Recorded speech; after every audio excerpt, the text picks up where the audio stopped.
의 이야기를 들어보게 되어지면 교회마다 크고 작은 문제가 참 많이 있구나, 이런 생각을 떠칠 수가 없습니다.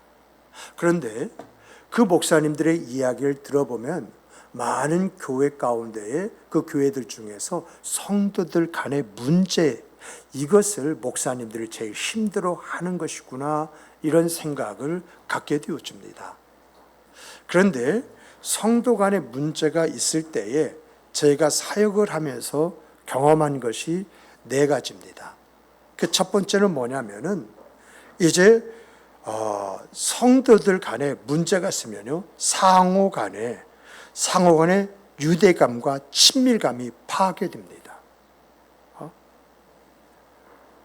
이렇게 유대감과 친밀감이 파괴되는 원인은 어디 있는가라고 할 때에 그것은 다름이 아니라 신뢰감이 깨지기 때문에, 그래서 유대감과 친밀감을 파괴시키는 것을 보게 됩니다. 그리고 이렇게 친밀감과 유대감이 깨지잖아요. 깨지면 시간이 지나가면서 단합이 깨져버리고 서로 간에 적대감을 갖거나 비판이 오고 가게 되어집니다. 이것이 제가 보는 첫 번째입니다. 두 번째는 뭐냐라고 할 때 교회 사역, 즉 하나님의 사역에 비효율성을 갖게 된다라고 하는 것입니다. 교회를 교회답지 못하게 만들어요. 목회적으로 하던 일도요, 딱 멈춰버리게 만듭니다.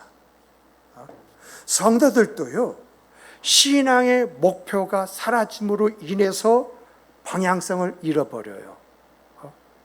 아주 혼란이 그 교회 안에 가중되어지는 것을 보게 됩니다. 이것이 제가 교회 성도 간에 문제가 있으면 일어나는 두 번째 현상이라고 이제 생각을 합니다. 세 번째는 뭐냐라고 할 때 교회가 힘을 잃더라라고 하는 것입니다. 교회가 힘을 잃어요. 인적 자원들이요, 움직이지 않고요, 무언가 한다고 한다면 지금까지 재원적 후원이 뒷받침되어지는데 그 재원적 후원이 사라져버려요. 자연스럽게 교회 성장이 멈춰버리고, 그때부터 지역사회에 있어서 교회가 악영향, 다시 말하면 필요 없는 단체가 되어버리는 그런 일들이 일어나게 됩니다. 네 번째로는 이런 일이요, 지속이 되어지면 교회를 떠나가는 거 당연하게 여겨버립니다. 떠나는 사람도 그렇고요, 떠나가는 걸 지켜보는 사람도 그래요. 내가 이랬기 때문에 교회를 떠나는 것이고, 또 더 나가서 그래, 잘 떠났어, 마치 앓던 이가 빠져나간 것처럼 오히려 환영해버리는 그런 일들이 일어나더라라고 하는 것입니다. 안 그렇습니까?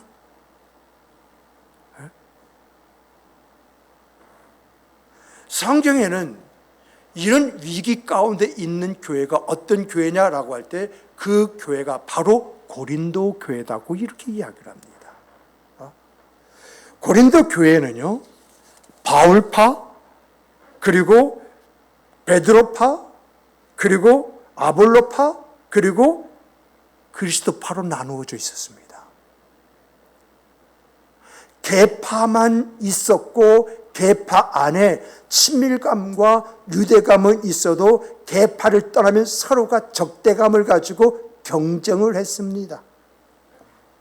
그렇다면 여기에서 우리가 이제 바울파, 아볼로파, 게바파, 그리스도파는 과연 어떠한 사람들이었느냐? 이 시대에는 어떤 사람들로 이것이 지칭되고 있느냐라고 하는 것을 살펴볼 필요가 있거든요. 여러분, 바울파는요, 어떠냐? 그 고린도 교회의 창립 멤버입니다. 창립 멤버. 창립 멤버라는 것은 어떤 의식을 가지고 있어요? 내가 이 교회를 세웠다는 것입니다. 주인의식을 가지고 있어요. 사도 바울과 함께 우리가 어떻게 수고하고 노력해서 이 교회를 세운 줄 아느냐, 여기 자부심을 가지고 있어요. 그래서 바울파 하면은 여러분과 저는 오늘날 교회로 말하면 창립 멤버를 이야기하고 있구나, 이렇게 생각하시면 좋아요. 두 번째, 아볼로파는 어떤 파냐라고 할 때, 아볼로의 그러한 친척은요, 고대 유대에서 굉장히 유명한 철학자였었어요. 그런 집안의 배경을 가지고 있기 때문에 아볼로는 굉장히 철학적이고 지적인 사람입니다. 그러므로 이제 고린도 교회 안에도 철학적이고 지적인 걸 좋아하는 사람들이 있지 않습니까? 이러한 사람들이 추종을 했어요. 그래서 교회 안에는 이제 철학적이고 지적인 것을 추구하는 그런 그룹들이 있었는데, 이 그룹을 가리켜서 아볼로파라고 이렇게 이야기합니다. 오늘 교회 안에도 그러지 않습니까? 학문적이고 또 철학적이고 지적인 것을 좋아하는 그런 성도가 있습니다.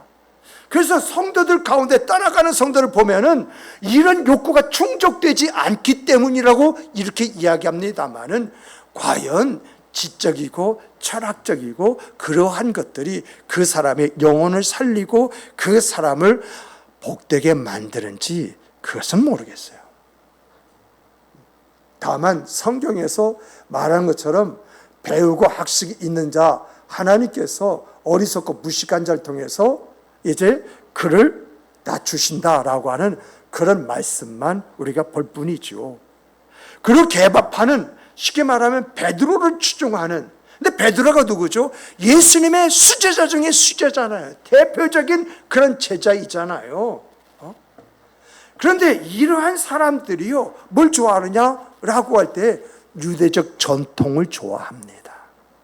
그래서 이 고린도 교회 안에 예수 그리스도를 믿어야 할 뿐만 아니라 유대적 그러한 전통도 함께 우리가 추구해야만이, 그래야 구원받은 사람으로 온전한 모습을 가질 수 있지 않느냐, 이렇게 이야기하는 사람입니다. 그리고 이런 오늘날을 보면은 교회 안에서 전통을 중시하는 사람들 참 많습니다. 이런 사람들이 어떤 사람들이냐? 개바파와 같은 사람이다, 이렇게 우리가 이야기를 하는 거예요. 그럼 그리스도파는 어떤 사람들이냐라고 할 때, 그리스도파는 사도들이나 특별한 인물, 사도들 하면 바울이 들어가고 게바가 들어가잖아요. 근데 특별한 인물 때 아볼로가 들어가는 거예요. 아볼로는 사도가 아니에요. 이러한 특별한 그런 인물들 가르침보다는 예수 그리스도, 그리스도의 말씀과 그분의 사역이 가장 중요하지 않느냐, 이렇게 주장하는 사람들이에요. 그러다 보니까 이 사람들은 우리가 바울파, 우리가 아볼로파, 우리가 게바파보다도 오직 신앙의 질로 보면 으뜸이 아니야, 최고가 아니냐. 다른 사람은 바울을 추종하고 아볼로 추종하고 게바를 추종하지만 우린 그리스도를 추종하지 않느냐. 그래서 신앙적으로 우월감을 가진 사람들이 이 그리스도의 파예요. 그러므로 이 고린도 교회는 깨질 그 위험이 굉장히 높은 그런 교회였거든요. 이런 교회를 향해서 사도 바울이 뭐라고 말해? 그리스도가 어찌 나눌 수가 있겠느냐. 정말 이 고린도 교회는요, 계파 외에는요, 친밀감과 유대감도 없고 계파 간의 서로 적대감을 가지고 있는 교회입니다. 다른 어떤 교회보다도 은사하면 고린도 교회잖아요. 이 다양한 은사, 그리고 더 나아가서 하나님의 강력한 그 역사가 있었음에도 불구하고 교회로서 기능과 역할을 감당하지 못했던 교회가 바로 고린도 교회거든요. 물질적으로 넉넉한지 모르지만은 지역사회에 아무런 영향을 끼치지 못하고 오히려 지역사회로부터 있으나마한 교회로 전락해버린 교회가 바로 고린도 교회거든요. 교회가 이런 지경이 되다 보니까 신앙생활을 포기하고 떠나는 사람도 있었고요. 그리고 더 나가서 이제 떠나는 사람을 바라보면서 잘가 굿바이 하고 쳐다보지도 않는 그런 일들도 일어났었다라고 하는 이야기입니다. 이러한 문제를 듣고 이러한 사실을 알게 된 사도 바울이 13절에서 그리스도께서 어찌 나누어졌느냐, 이 말씀으로 그들에게 경종을 울리는 것입니다. 그리스도께서 어찌 나누어졌느냐라고 하는 이 말은요, 이런 의미가 있어요. 각자 교회 지도자가 누구가 되었던 그 지도자를 존중하면서 그리스도를 중심으로 해서 연합과 일치가 되어야 하지 않느냐는 말이 여기 담겨져 있는 거예요. 그러니까 교회 지도자들은 존경의 대상이고, 그리고 예수 그리스도는 섬김의 대상이라는 거예요. 그래서 교회 지도자들이 예수 그리스도의 말씀을 전한다고 한다면 그 말씀을 가슴에 품고 그 말씀 안에서 살아가야 한다는 그 이야기입니다. 각자 생각의 차이가 있고요, 인과관계의 차이가 있고요, 의견의 차이가 있다 할지라도 예수 그리스도의 가르침 앞에 서로가 초점을 맞춰서 그리고 신앙생활을 하는 것이, 이것이 고린도 교회 성도들이 가져야 할 본분이다 라고 하는 그런 이야기예요. 오늘 우리 교회도요, 사도 바울의 가르침대로 이런 교회가 되어야 돼요. 정말 우리는 예수 그리스도 안에서 무엇을 어떻게 해야 할 것인가 서로 고민하고 생각하고 힘을 합쳐서 그 일들을 이루어낼 사람들이라고 하는 것입니다. 교회가 크고 작은 것이 중요한 것이 아니라 우리 안에 그리스도가 있느냐 없느냐, 그분의 말씀이 살아있느냐 살아있지 않느냐, 그분의 뜻 안에서 우리의 생각과 삶이 있느냐 없느냐, 이것이 중요하다는 그 이야기거든요. 그런 생각과 삶을 위해서 오늘 우리에게 있어야 할 것이 뭐냐라고 할 때 사도 바울은요, 몇 가지로 이야기하는데 그 이야기가 오늘 본문에 함축되어 있어요. 함축되어 있어요. 이 본문만 우리가 자세히 보고 내용만 안다고 한다면 우리가 어떻게 신앙생활하는지 답이 있다는 그 이야기입니다. 그렇다면 우리가 어떻게 신앙생활을 해야 되느냐라고 할 때 그 첫 번째가 뭐냐? 같은 뜻을 가져야 한다. 같은 뜻을 가져야 한다. 그 이야기예요. 첫 번째가. 사도 바울이 가장 강조하고 사도들이 이야기의 핵심이 뭐냐? 같은 뜻을 가져야 된다. 여러분, 같은 뜻을 가지라고 하는 말은요, 무슨 말이겠어요?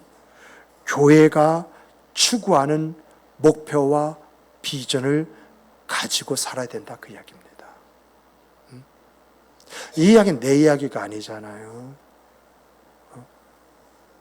그 당시에 사도들이 그들이 지도하는 초대교회에다가 강력하게 주장하고 말한 것이 교회가 가지고 있는 목표와 비전에 맞춘 그 생과 삶을 살아야 한다라고 하는 것이었습니다. 이것이 신앙인으로서의 본분을 지키는 것일 뿐만 아니라 하나님이 그 교회를 통해서 이루고자 하는 그 일에 동참하는 것이라고 이렇게 이야기하고 있어요. 이것을 오늘날로 이야기하면요, 제가 여러분에게 성경 공부합시다 이렇게 이야기한다고 한다면요, 여러 가지 일정 때문에 성경 공부에 이견이 있다 할지라도 그 일정을 조율해서라도 성경 공부에 참여하는 것이 마땅하다, 그 이야기입니다. 여러분과 제가요 여러분들에게 어떤 부분에서 우리 기도합시다. 그래서 우리 40일, 우리 21일 단일 기도합시다 하고 기도를 요청을 했어요. 그러면요, 여러분 정말 시간을 쪼개서 내가 기도해야 돼, 내가 이것을 위해서 기도해 드려야 돼, 이런 마음 가지고 여러분 기도에 참여하는 것이 하나님의 일에 동참하는 것이다라고 하는 것입니다. 목회자가 성경 공부의 필요성을 가졌기 때문에 목회자가 기도로서 이 문제를 해결하지 않으면 안 되겠기에 성경 공부합시다. 그리고 기도합시다 라고 할 때 여기에 맞춰서 함께 성경 공부하면서 내가 무엇을 어떻게 라는 방향성을 갖는 것, 내가 하나님에서 은혜를 구함을 통해 하나님의 역사를 이루는 것, 이것이 바로 같은 뜻을 가지고 함께 하는 것이다 라고 하는 그런 이야기예요. 이러한 모습이요, 하나님을 기쁘시게 하는 것인 동시에 목회자를 목회자라고 만드는 것이고요, 목회자에게 힘을 실어주는 것이고요, 목회자를 일하도록 만드는 것이고요, 여러분이 하나님 앞에 온전하고 아름답게 서는 방법입니다. 성경 공부합시다. 그 피를 느끼고 기도하면서 준비하고 했을 때, 함께 해줄 때에 목회자는 목회자가 되어져요. 이런 부분들이 목회자에게 힘을 실어주는 거예요. 목회자가요, 정신 나가도록 죽는지 사는지 모르고요, 뛰게 만드는 거예요. 제가요, 대한민국에 있는 그런 많은 교회, 지금은요, 그 교회 100년사, 80년사 이런 책들이 너무 많아가지고 이제 거의 다 폐기를 했습니다마는, 그 책을 읽어보게 되어지면 그 교회가 교회 되어진 것은요, 그 성도들이 목사님으로 하여금 죽음을 각오하고 움직이게 만드는 결과입니다. 정말 목사가요, 그 가정을 팽개치고 자식을 팽개치고 온전히 그 교회에서 온전히 그 생명을 다해서 있는 거 없는 걸 다 바치게 만든 것은요, 다른 것이나 그 교회 성도가 그렇게 만든 거예요. 여러분, 제가요, 아는 목사님도요, 성도들이요, 목사님 이번에는 자금 이렇게 올려드릴게요. 아닙니다. 나는 이것으로 족합니다. 우리 교회 할 일이 많이 있습니다 하고 자금 올리는 것을 거절을 하고, 교회가 뭔가 해드리고자 하는 그런 부분도 거절하고, 그것이 다 어디서 나온 줄 아십니까? 그런데 요즘에는 이렇게 말합니다. 준다는 거 다 받아. 해준다는 거 다 받아. 그리고 마음에 감동이 있으면 그것까지 하나님 앞에 드려. 이렇게 바뀌어버렸어요. 그러나 제가 알고 있는 우리 선배 목사님들은요, 은퇴할 때 집 하나 없고 은퇴할 때 가진 것이 없다 할지라도 주님께서 책임져 주시겠죠 하고 떠나버린 사람들입니다.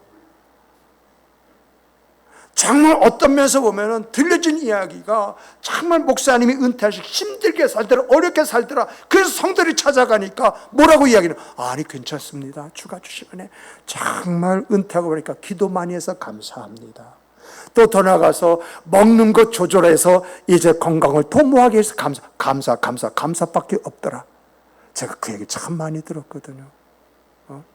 어떤 목사님들은요, 제가 알고 있는 목사님, 우리 교대 목사 황 목사님이라는 분이 있는데, 이 분은요, 그렇게 큰 교회에서 다양한 사역을 하면서 성도들이 목사님 하면서 은퇴할 때 모든 것들을 부어주었는데, 이분은요, 갑자기 소식이 없이 사모님과 사라져 버렸어요. 그래서 성도들이 다 어디 갔느냐 어디 계시느냐 찾아 나섰는데, 어느 날 그 교회 성도가 제주도에 딱 가가지고 이렇게 아내하고 여행을 하는데, 빨간 프라이드, 그때 프라이드가 나온 게 얼마 되지 않는데 빨간 프라이드를 누가 탔는데 머리가 희끈한 노인네가 타고 있다. 야, 멋지다. 어떻게 저런 노인네가 저 빨간색 저 차를 타고 저렇게 다닐 수 있을까 하고 그 노인네를 유심히 봤더니 바로 그 교회가 그렇게 찾고 있던 자기 목사님이더라는 거죠. 그래서 그 차를 세워놓고 목사님을 붙잡고, 목사님 어떻게 했더니 하시는 말씀이, 그분이 퇴직금 일부를 받아가지고 자기가 목사로서 어떻게 살아야 될 것이냐, 목사로 죽는 것이 마땅하다 해서, 그 당시엔 제주도로 누구도 가지 않으려고 하는데 제주도 가서 거기서 퇴직금 개척을 하신 거예요.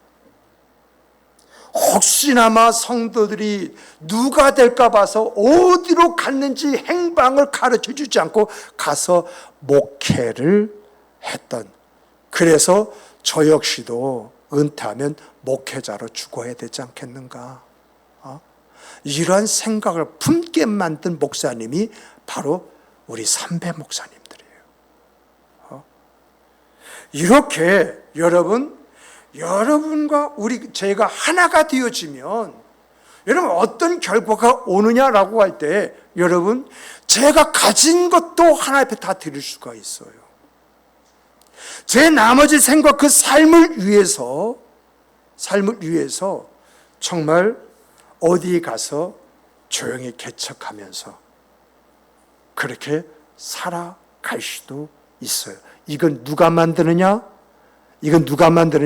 여러분이 어떻게 생각할지 몰라도 목사로서 목사 세계를 보니까 성도들이 만들더라. 소망교회에 그 위대한 목사님도 누가 만주하십니까?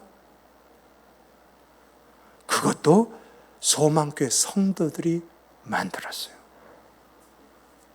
이런 예가 얼마나 많은지 몰라요. 그런데 어떻게 그런 목회자를 만들었느냐라고 할 때 함께 하는 데서 누구보다 하나님을 더 잘 알고 있는 목사가 그렇게 헌신하게 되어지더라라고 하는 그런 이야기입니다. 제가 경험한 바로서는요, 무엇을 하자 이렇게 이야기하면요, 대체적으로 그 이야기 들으면서 이런저런 이유를 들어가지고 그것을 할 수 없게 만드는데요, 막상 그때 가면은요, 이런저런 이유들이 문제가 되질 않아요. 그런데 내가 이런저런 이유를 들어가지고 그 일에 동참하지 아니함을 통해서 내가 그 일에 열애가 되어버리는 거 있잖아요. 참 신기합니다.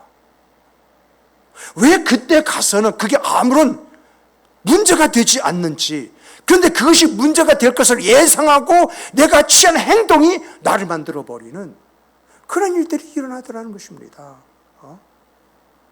그런데 여러분, 우리가 누가 어떤 일을 이렇게 하십시다라고 할 때 그 일을 하려고 하면은요, 이런저런 문제들이 이유가 되질 않아요.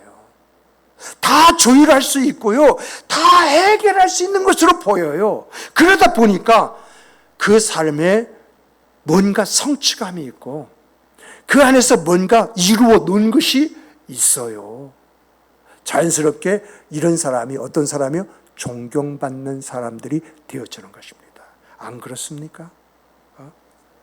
마가복음 3장 24절에서 25절에 이런 말씀이 있어요. 만일 나라가 스스로 분열하면 그 나라가 서지 못할 것이요, 만일 집이 스스로 분열되면 그 집이 서지 못하리라. 교회나 나라나 집이나 어떤 조직이나 내부적으로 하나가 되지 않으면 온전히 세워질 수 없다는 그러한 말씀입니다. 예를 들어서 가정 안에서 가족 상호 간에 하나가 되지 않으면 어떤 일이 일어날까요? 너무도 잘 알고 있는 내용입니다만은 그 가정 안에는요, 가족 상호 간에 스트레스가 있어요. 불안이 있어요. 우울증이 있어요. 부부간의 갈등으로요, 서로가 스트레스를 받아서 막말을 하고 감정적인 행동도 서슴지 않습니다. 자녀에게 대해도 뭔가 자녀 이야기를 들으려고 하기보다는 내 급한 성질이 먼저 나가버려요. 그래서요, 제가 어디에서인가 들었는데요, 서울대학에서 입학한 아이들이 너의 부모님이 몇 살까지 살았으면 좋겠느냐 하고 조사했더니 65세 정도 살았으면 딱 좋겠습니다. 그렇게 이야기하더래요. 그 다음에 또 동일한 이야기를 했대요. 너희 부모님이 몇 세까지 살았으면 좋겠느냐 했더니 63세입니다. 그 다음 해에 또다시 이제 앙케이트 조사를 했더니 60세입니다. 매년 줄어들다는 것이죠. 빨리 죽으라는 것입니다. 부모는 있으나 마나하는 것이라는 것입니다. 이제는 내가 부모의 재산 가지면 뭐든지 다 할 수 있는 그런 사람이 되어 가고 있다는 것입니다. 부모는 더 이상 거추장스럽다는 것입니다. 어떻게 해서 최고의 지성이 모인다는 이 서울대학교에서 이 신입생들이 이런 생각을 가지고 살아가고 있느냐라고 하는 것입니다. 정말 저는요, 그 동영상을 보면서 깜짝 놀랐습니다. 근데 여러분, 우리가요, 정말 잘 살았어요. 가족 간에 하나가 되었어요. 그러면 가족 간의 유대감과 연대감, 이거 강화되고요. 서로의 관계가 깊어지지 않겠어요? 서로가 서로의 필요를 그리고 지원하고 갈등이 있으면 성경적으로 그거를 해결해 나가고 이러다 보니까 자연스럽게 가족 간의 활성화가 주어져서 서로 간의 시간 공유와 그리고 접촉을 통하여 이제 가족 간의 유대감 이것이 높아지지 않겠습니까? 정말 여러분의 자녀들이 성장의 과정 중에서 여러분들의 어떤 것을 보았겠습니까? 과연 내 자녀들이 우리 부모님 오래 사셔야 돼, 우리 부모님 나의 효도를 받아야 돼, 이렇습니까? 그렇지 않으면 사글세빵 하나 얻어줘서 박스에다가 집어넣어가지고 거기에 택배를 보낼 것 같습니까? 이것이 여러분 우리나라에서 있었던 이야기잖아요.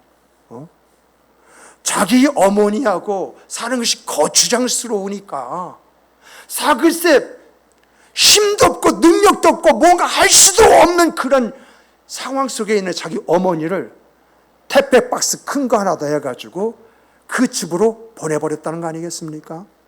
택배 기사가 그것을 옮겨서 자꾸 꿈틀고 이상하니까 경찰을 대동하고 펼쳐봤더니 거기에 할머니가 나오더라, 그 이야기 아니겠습니까?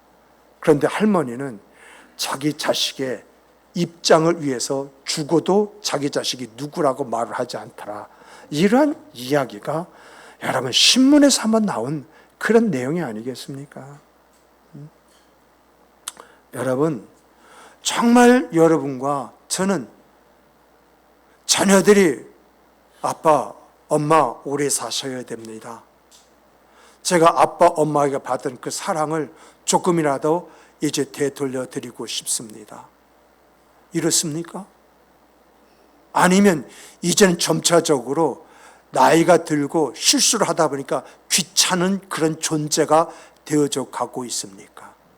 만약에 내가 재산이라도 내가 손에 쥐고 있지 않으면 내 자식이 어떻게 할 것 같습니까? 우리 냉정히 한번 생각해 봐야 할 그런 내용이지 않겠습니까? 여러분, 그러나 우리 가족이 하나가 되어지면요, 우리 아버지, 우리 어머니, 우리 자가 들어갔으면 성공한 줄 믿으시기 바랍니다. 자식들이 이제 살만하고 어떤 경제적 기반이 가졌는데 그 자식이 부모를 보고 놓친내라고 말하면 그 사람 잘못 산 사람입니다. 그럴지라도 우리 아버지, 우리 어머니 뭔가 그 말 속에 정감이 있고 또 그 말 속에서 이제 생각하는 그 배려가 있다고 한다면 그 사람은 잘 산 사람입니다. 그래서 성경은 만일 나라가 스스로 분열하면 그 나라가 서지 못할 것이요 하면서 바로 하는 말이 만일 집이 가정이죠. 스스로 분열하면 그 집이 그 가정이 서지 못할 것이다. 예언처럼 하신 말씀이거든요. 여러분, 그런데 교회도 그렇다는 것입니다. 사도 바울이요, 고린도 교회에게 같은 말을 하고 분쟁이 없이 하며 같은 뜻과 의견으로 온전히 합하라고 이렇게 권한 이유, 그것이 무엇이냐? 교회가 분열되어서 각자 생각 속에서 이제 신앙생활을 한다고 한다면 교회의 기능과 역할은 사라진다는 것입니다. 복음을 전해야 되는데 복음을 전할 수 없는 교회가 되어져 버린다는 것입니다. 교회는 하나님의 뜻을 실현하고 하나님의 일을 효과적으로 진행하기 위해서 하나가 되어지는데 그런 일을 하지 못하는 교회가 된다는 것입니다. 이것이 교회냐 그 이야기입니다. 이것이 하나님의 집이냐 그 이야기입니다. 이것이 주님의 몸이냐 그 이야기입니다.